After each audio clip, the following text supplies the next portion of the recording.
Oh my goodness gracious.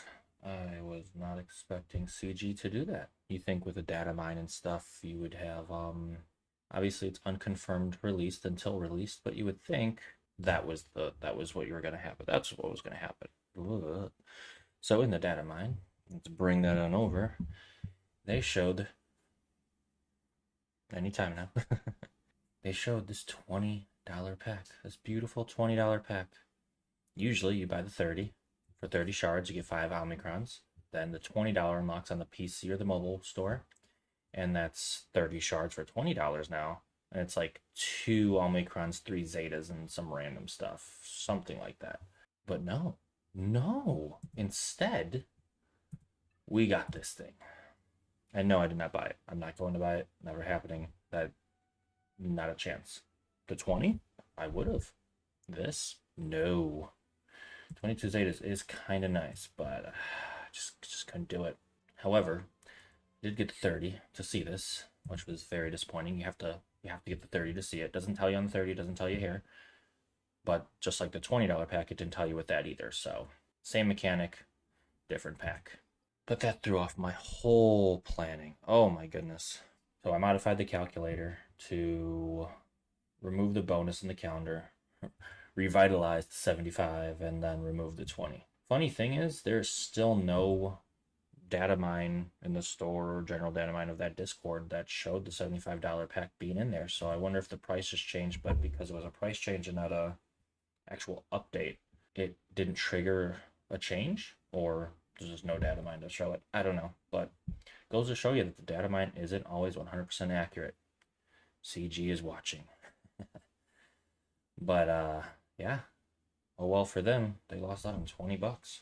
But anyways, navigating back to the actual announcement for the era battle schedule is pretty cool. So if you're trying to 7-star in 1 week, obviously it's not going to happen if you're planning era battles, and we already know it's going to be difficult.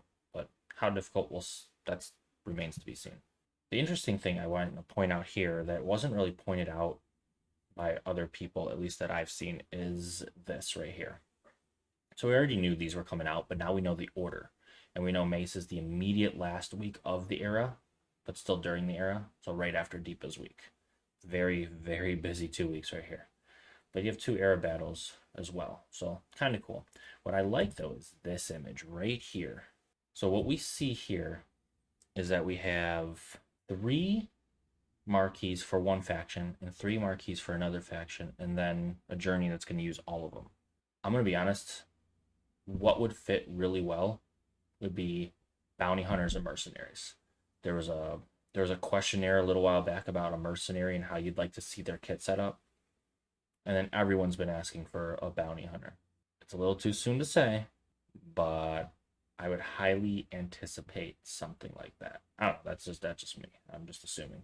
But anyways, everyone else has gone through all this, so I'm not going to go through it. But you can get 7 shards of Appo the first next week, and then the following weeks after that, they'll add CX2 and so on and so forth. And then if you clear tier 2, you get 10 to 15 shards.